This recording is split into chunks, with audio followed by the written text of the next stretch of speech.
I don't think, hindi siya, sana, like, yung gift. Yeah.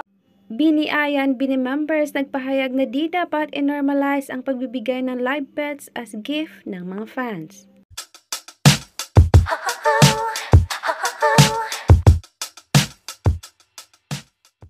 Napag-usapan nga during the live stream ng Bini tungkol sa pagbigay ng live pets as gift ng mga fans sa Bini members. As a fan, surprised Bini Ayan during the MAC event, binigyan siya ng gift na puppy. We can see how surprised and happy Bini Ayan the rest of Bini members seeing the cute, adorable puppy, as we know they love cats and dogs. Bini Ayan shared on her IG post, we can see how she cared and loved for her new pet puppy, pero sa totoo lang, it's a big responsibility as for a parent, and considering sa hectic schedules nila, mahihirapan talaga siya.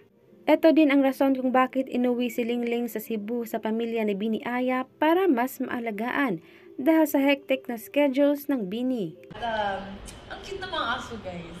Yeah, pero yeah. I don't think, hindi siya, sana, like, yung gift. Yeah. Kasi, unless if, like, super na plan out.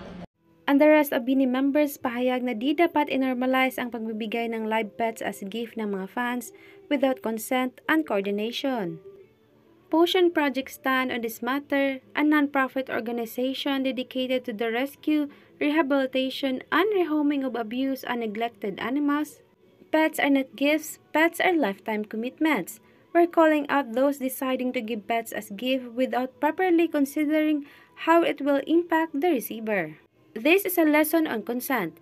The receiver being a dog lover or being malaga naman is not an excuse to assume you can give them a new pet without proper consultation and considering their situation. It's not your decision as a gift giver to make, it should be the main caretaker, future pet parent, that will make that decision for themselves. Sa pahayag ng Bini, we hope fans understand the importance of proper coordination and consent when giving live pets as gift, so that they can choose and decide if they're ready or not to have a pet because it's a big responsibility and need to consider many things.